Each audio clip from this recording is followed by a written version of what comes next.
Magandang araw sa inyo mga tropa. Share ko lang sa inyo ang araw na to. Araw na to niyaya ako ng asawa ko sa Mindiola para mag-jogging naman daw kami. Kasi nananaba na nga daw kami kaya mag-jogging naman kami, mag-exercise. Pagkatapos namin mag-jogging, ito, kumain kami dito sa McDo. Nag-order ako, ayan, nag-order na ako niyan.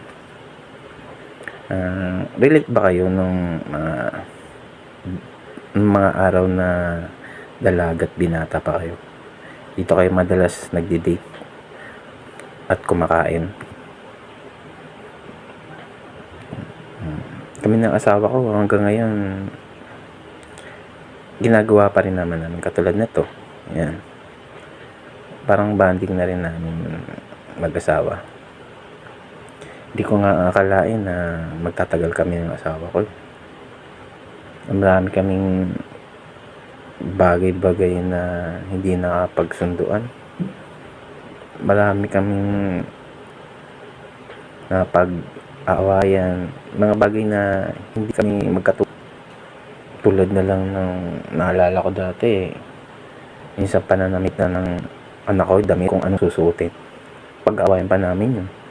Kung anong susuotin ko, pag-aawayan din namin yun. Kung ayaw niya, pagtingin niya sa akin sama daw itsura ko, ayaw niya sa paningin niya. Ganun, mga bagay-bagay na ganun. Tsaka maaga rin kami kasing nag-asawa. Bata pa kami nung nag-asawa kami. Kaya maraming bagay na di pa rin namin alam sa isa't isa. Pero dumating naman na panahon na parang turing na rin namin sa isa't isa, parang magkaibigan na lang kami. Pag nag-uusap kami, parang magkaibigan na lang. Hindi ko alam, baka nagba-matured na kami dalawa. Kasi pagka nag-uusap na lang kami, parang di ba may kaibigan, parang ganun na lang tamang kwentuhan na lang, wala na yung asaran or yung bigla ka na lang magagalit, bigla na lang siya magagalit sa'yo. Wala na yung mga bagay na gano'n. Huwag natural na lang.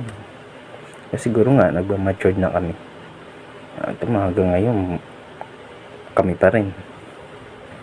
Yung anak namin matanda na nga rin, gagraduate na nga rin ngayon 2025, gagraduate na rin yung anak namin dalawa. Hanggang ngayon ito, matatag na yung pagsasama namin ng asawa ko. Kaya makulit siya, madaldal pa. Pero alam nyo, yung tunay talagang pagsasama, bakit tumatagal? Wala naman yan sa marami kayong common. Marami nga dyang ibang tao, artista, sa hinabahaba ng panahon, hiwalay pa rin, di ba? Matanda na nga, naghiwalay pa rin. Pero alam nyo, sa akin para sa akin lang, ang totoong sikreto dyan, alam mo, pag binuksan yung puso mo, pag nakalagay ang pangalan ng asawa mo sa puso mo, dun lang talaga, kayo lang sa huli, hanggang